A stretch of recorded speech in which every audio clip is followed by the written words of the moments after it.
Bonjour à tous et à toutes, ici Nicolas de Montréal. On est lundi soir et je trouve enfin un moment pour revenir à mon vlog. En effet, ma soeur est partie au début de l'après-midi avec toute sa famille et j'avais du travail aujourd'hui. J'en ai profité pour avancer dans les retouches de photos de Joanie. Alors, je vais pouvoir vous les présenter bientôt. J'ai presque terminé. Et donc, je pourrais probablement cette semaine vous présenter le shooting, la séance de photos avec le résultat des photos. Et peut-être vous montrer aussi des images de l'agence Spirito. Je vais y aller cette semaine. Je voulais revenir sur une expérience que j'ai faite il y a vendredi, il y a 2 semaines. Une expérience psychédélique. La semaine passée, j'ai fait une vidéo qui s'intitulait Copulation insectoïde psychédélique. Et ça a marqué beaucoup votre imagination. Plusieurs personnes m'ont donné leur opinion, leur ressenti, qu'est-ce qu'ils pensaient de l'expérience. Et j'avais dit que j'allais demander aussi à ma soeur, qui est médium, son avis. Et la réponse a été assez intéressante. Elle était très. Elle n'est pas dans le sens où je l'avais imaginé. Premièrement, j'ai posé une question assez directe à ma soeur pour qu'elle ne brode pas sur sa propre imagination. Donc, je lui ai demandé qu'est-ce qui s'est passé vendredi passé. Mais ma soeur, c'est une vraie médium, donc elle reçoit de l'information et elle m'a partagé ce qu'elle voyait. Et ça m'amène à réfléchir. La réponse était que j'allais trop vite. Trop vite. En fait, que ce qui s'était passé, c'était tellement trop. C'est comme si j'allais à 50 000 à l'heure. Et c'est vrai parce que c'est un peu l'image que j'avais donnée. J'avais donné l'image que j'allais, au lieu de marcher jusqu'au point A, je prenais un avion supersonique.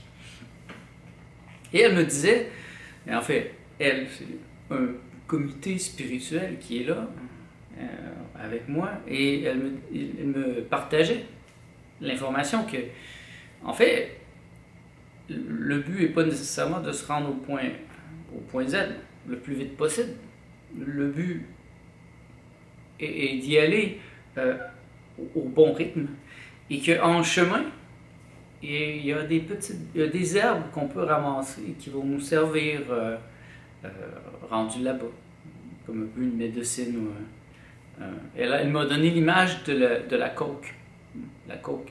Quelqu'un qui monte dans les montagnes au Pérou, s'il ne mange pas la coca, eh bien, il a beaucoup de difficultés à respirer et il manque d'énergie. Donc, sur le chemin, si la personne ramasse des feuilles de coca et elle les mange, ça lui donne de l'énergie. Et finalement, moi, je posais des questions directes, je voulais savoir qu'est-ce qui s'est passé, c'était quoi certaines parties. Et bon, ça a été vraiment dans le sens que j'imaginais, c'était l'illumination. C'était dans le processus de l'illumination, comme je l'avais pensé. Mais que j'y arrivais trop vite, en fait, que ça servait presque à rien. Selon eux, ça servait presque à rien. Parce que c'est allé trop vite et que j'avais pas l'information nécessaire pour comprendre ce qui se passait sur l'instant présent. Que je devrais être capable de trouver cette information moi-même en moi et comprendre chaque étape. Un peu comme si j'étais rendu trop vite dans la lumière, mais que j'étais pas encore j'étais pas en maîtrise. Un peu comme si j'étais une auto qui va trop vite et je peux perdre la maîtrise de la situation parce que ça va trop vite. Puis ça m'a fait réfléchir, parce qu'en fait, ça fait des années que je cherche pas vraiment l'illumination. Je me suis contenté quand j'avais au début de la trentaine, parce que j'ai fait beaucoup d'expérimentations et j'ai cherché l'illumination, j'ai cherché l'éveil. mais j'ai considéré à un certain point que j'avais compris. J'avais plus besoin de chercher. Et qu'en fait, il n'y a rien à faire. Il n'y a qu'à être. Et c'est là que j'ai appris à être. Parce que être, c'est pas évident dans une société où il faut faire ou avoir. J'ai eu un bon professeur André Moreau, un professeur d'être. Par son exemple vivant, ben, il m'a montré comment être.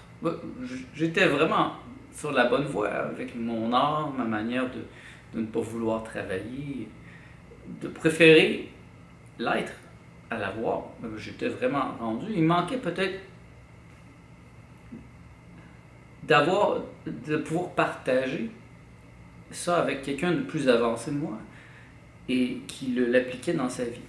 Parce que c'est quelque chose d'être dans l'information, d'apprendre des choses mentalement. Mais c'est une autre chose aussi de les vivre. Et d'ailleurs, je répétais à ma soeur, je ne comprends pas pourquoi, qu'est-ce que je peux faire?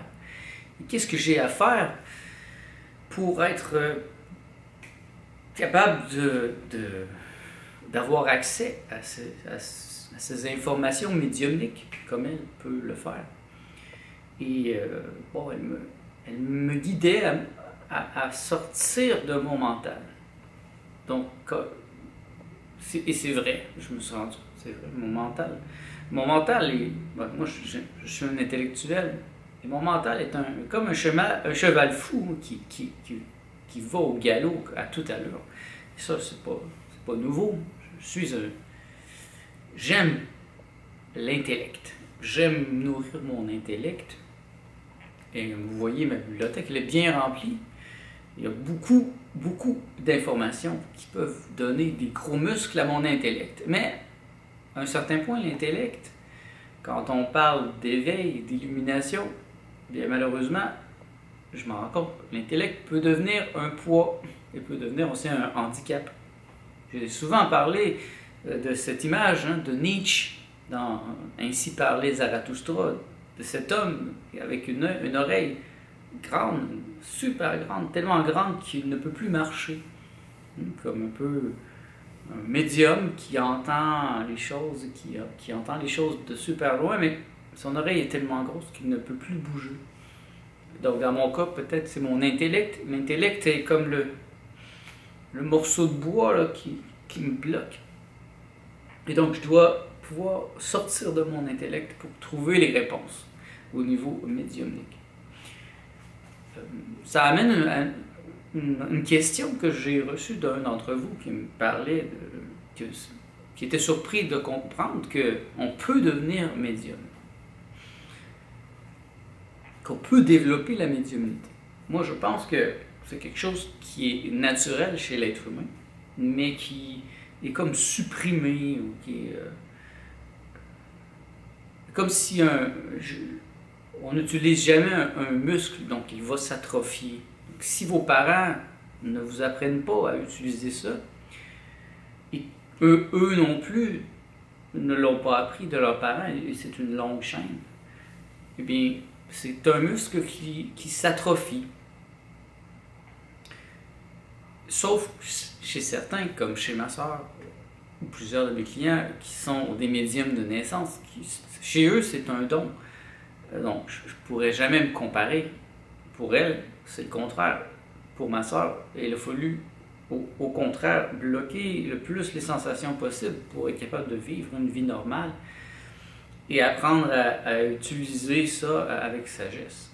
Alors que dans mon cas et dans le cas de beaucoup de gens, c'est plutôt au contraire de développer une sensibilité qui était déjà là au départ et qui peut, par un travail, par une attention aux détails, ben, revenir à la normale.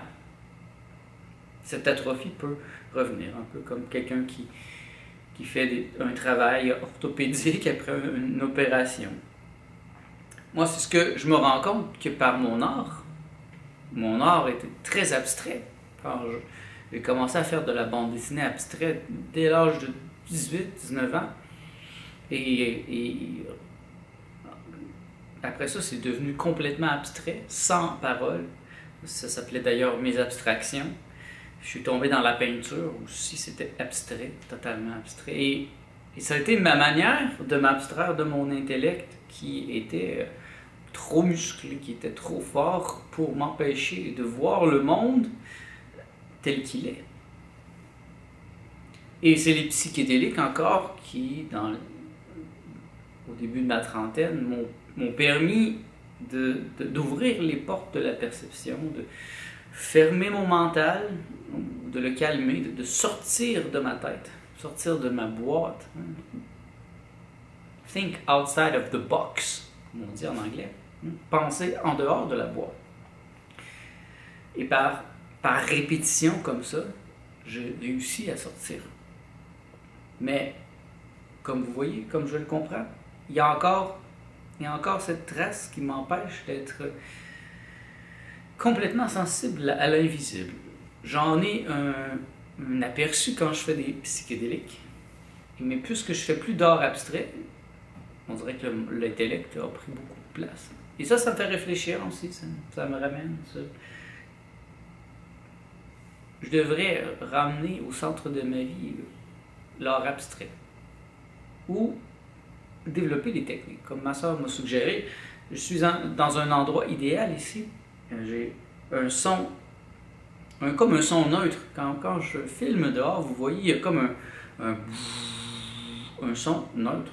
On n'entend pas particulièrement quelque chose, mais c'est comme très présent. Et c'est comme ce qu'on appelle un white noise, un son blanc, qui est comme qui pourrait me permettre de méditer et d'entrer de sortir de mon mental. Là, sortir, c'est pas le bon mot, hein, parce que c'est pas comme si je sortais de moi-même. Je ne suis pas dans un modèle de transcendance où je transcende un point où je sors de mon corps. C'est pas vrai. C'est pas comme ça, là. C'est peut-être plus d'entrer au plus profond de moi-même, de me centrer peut-être sur ce troisième œil que j'ai ici. C'est un organe qu'on a en plein centre du cerveau, la glande pinéale, qui est comme un œil. On a un œil en plein centre de notre cerveau. C'est quand même incroyable. Ça, j'ai découvert ça en étudiant le psychédélique. Nous avons au centre de notre cerveau un œil identique à nos deux yeux ici, sauf qu'il est retourné vers l'intérieur. Il contient des bâtonnets, on a deux choses dans les yeux ici, je ne me rappelle plus exactement comment ça s'appelle, en tout cas des bâtonnets, et c'est comme si l'œil était retourné vers l'intérieur. Donc, avec notre troisième œil, on peut voir à l'intérieur de la réalité. Et puisque c'est un paradoxe aussi, c'est comme à l'extérieur, c'est les deux en même temps. Donc, quand on parle de mourir, qu'on sort de notre corps, moi je pense que c'est pas comme ça. Au contraire, on entre à l'intérieur, on entre, c'est de l'immanence. Au lieu d'être une transcendance, donc les philosophies hindouistes, yogis, bouddhistes sont transcendantes. Donc lorsqu'on meurt, on transcende le corps mental et on passe dans l'esprit. Alors que dans ma pensée, la pensée jovialiste, je suis immanentiste. Donc c'est immanent. C'est à l'intérieur. Et même là, c'est pas...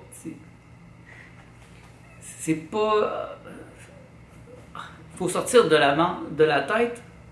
Mais pour moi, pour sortir de ma tête, ben, mon échelle est mon intellect. Je suis intellectuel. Il y en a que ça va passer par le cœur. Peut-être, plusieurs d'entre vous, c'est par le cœur. Donc l'ouverture du cœur. Le cœur sacré du Christ. On voit souvent le Christ avec le cœur qui brûle. L'amour universel, la compassion.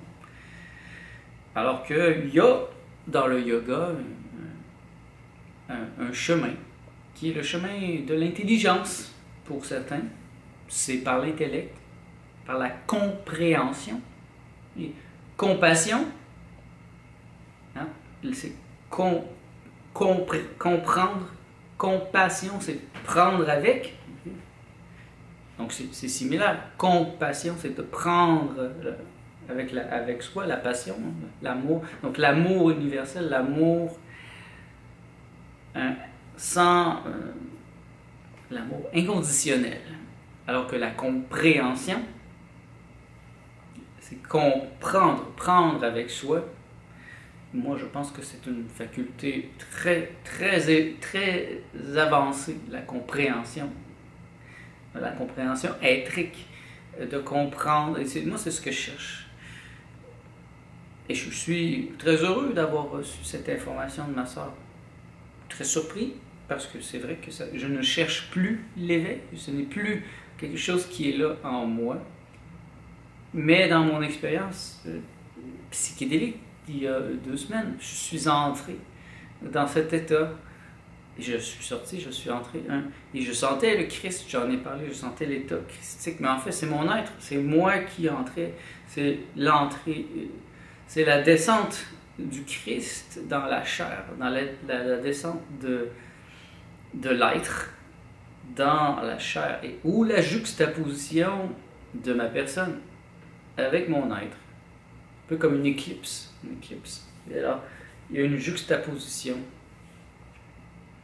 Dans le bouddhisme, et bon, toute la série qui vient après, védisme, hindouisme, bouddhisme, on jette l'ego, on tue l'ego, on ferme le mental, on met ça à la poubelle et on entre dans l'esprit.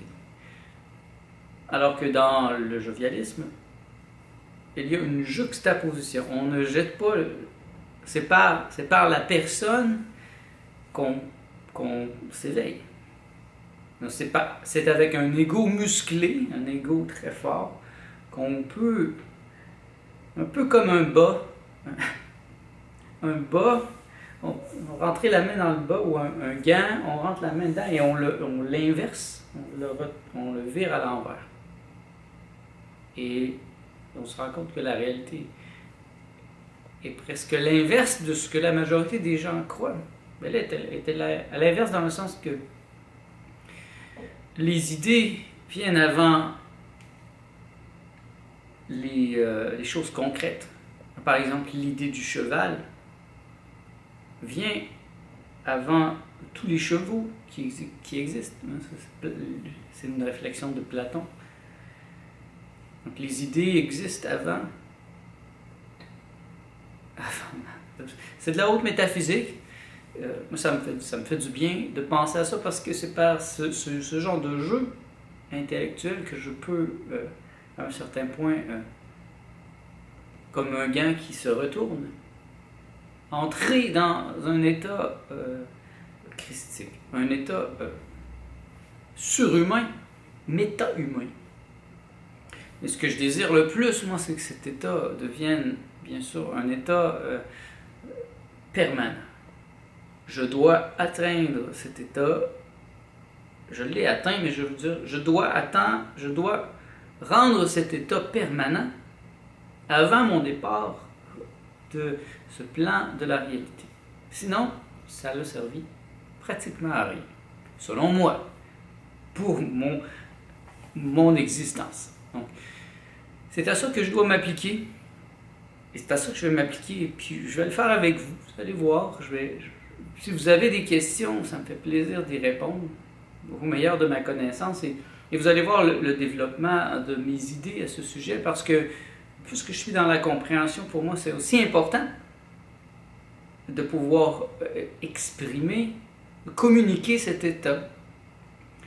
Donc, c'est quelque chose d'entrer dans cet état. Il y a des êtres comme ça qui sont entrés dans l'état d'éveil, dans l'état d'illumination, mais ils étaient bien incapables d'en parler.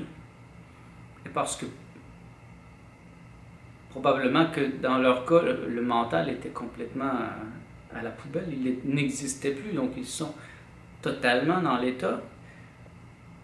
Et peut-être qu'ils ne savent même pas comment ils y sont arrivés, donc ils se sont ouverts, ils étaient là.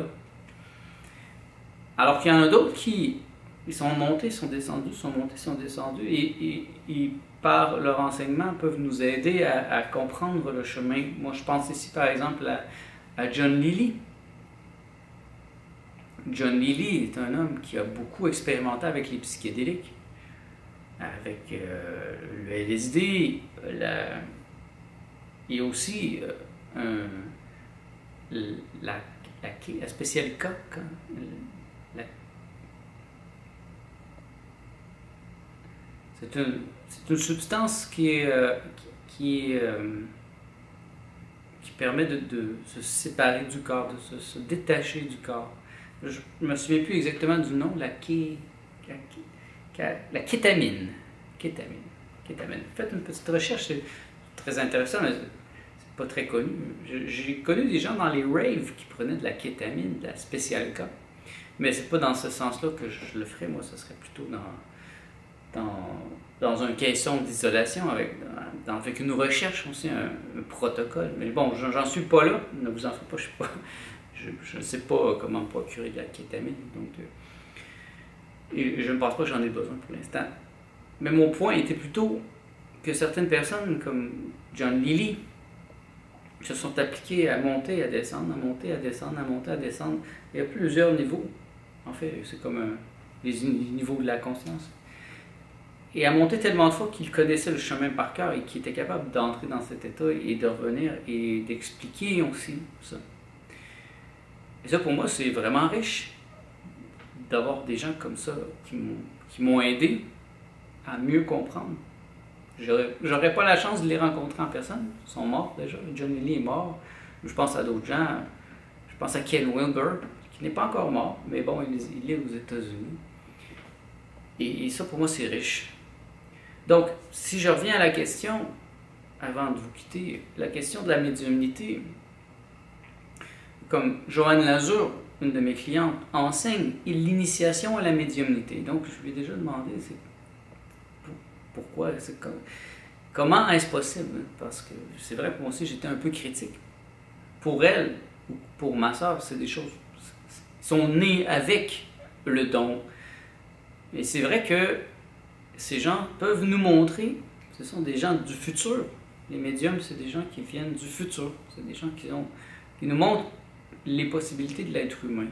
Et à quel point on est ignorant, qu'on est coupé de l'information qui est là. L'information, elle est là, mais par notre ignorance, par l'atrophie de notre troisième œil, on n'est même pas capable d'avoir accès à cette information et on se fait mentir. On se fait mentir, on se fait remplir comme des sacs de poubelle par l'appareil manipulateur plutocratique, par le système qui nous entoure, qui nous ment à la télévision, à l'école, même nos parents nous disent souvent pas la vérité. Et bien souvent, ils ne le savent pas eux-mêmes, ils sont ignorants eux-mêmes, ils ne peuvent même pas nous dire la vérité, ils sont programmés à nous dire des mensonges. Et je pense que d'avoir le pouvoir de la médiumnité, le pouvoir de la connaissance ou de la compréhension subtile, peut nous aider à rester dans la vérité. Pour moi, c'est très important et je me rends compte que ça m'a souvent aidé d'être ouvert par mon art, par les techniques que j'ai développées par moi-même, d'être dans un état d'ouverture, de savoir qui je suis, de savoir que je suis, et de savoir à chaque instant ce que j'ai à faire. Et je peux vous dire que je sais ce que j'ai à faire. Et si je demande parfois l'avis à des gens comme ma soeur, et ça je le fais très rarement, ma soeur, parce que c'est ma soeur et que nous avons un lien très proche, et je lui fais confiance. Et si je demande son avis, c'est pour avoir une perspective différente, pour mieux revenir dans la mienne. Parce que c'est rare que je peux avoir des avis intéressants de gens qui m'entourent présentement. La majorité des gens ne sont pas assez intelligents, d'une part, pour pouvoir commenter sur ce qui se passe. Ils n'ont pas de culture, d'autre part. Ils ne connaissent pas, ils n'ont pas étudié l'histoire, la philosophie, la métaphysique. Donc, ils ne peuvent pas vraiment comprendre. Et leurs commentaires sont comme ceux d'un petit enfant qui veut bien faire, mais qui ne peut pas vraiment commenter. Ceci dit, je sais que vous qui m'écoutez, plusieurs d'entre vous êtes très avancés, et vous me l'avez démontré à plusieurs reprises. Donc je vous invite, vous qui m'écoutez, à me faire des commentaires, à me partager vos ressentis, à me partager l'information que vous recevez à propos de moi, de mes idées, de ce qui se passe. Parce que ce comité qui est là, qui s'est développé avec le temps, que ma soeur a commencé à voir quand j'ai commencé à parler avec elle, au début, il était très critique du fait que je vous parle par l'Internet, que je vous parle par YouTube, par Facebook. Ils ne voyaient pas l'utilité parce que pour eux autres, c'est très, très primitif. C'est vrai que c'est primitif. On devrait pouvoir se parler par télépathie directement, mais il faut combattre l'atrophie de nos perceptions, de nos sensations et devenir des êtres extrasensoriels qui pourront se parler par télépathie. Donc, plusieurs d'entre vous, vous avez rêvé à moi, vous avez fait des expériences psychédéliques avec moi. Bien, ça, c'est la preuve qu'il y a quelque chose qui passe. C'est un début de perception extrasensorielle. On se parle dans l'invisible. Puis, pour moi, ça, c'est sacré. Je bénis ce lien avec vous, je bénis cette connexion télépathique que j'ai avec certains d'entre vous avec qui j'ai un travail à faire sur cette planète, dans l'invisible. Et je vous remercie d'être là. Merci d'être à l'écoute, ça me fait vraiment une grande joie. Je ressens une grande joie à savoir que certains d'entre vous sont vraiment intéressés par ce que je dis sur cette chaîne. Donc merci, on se revoit dans le prochain vlog.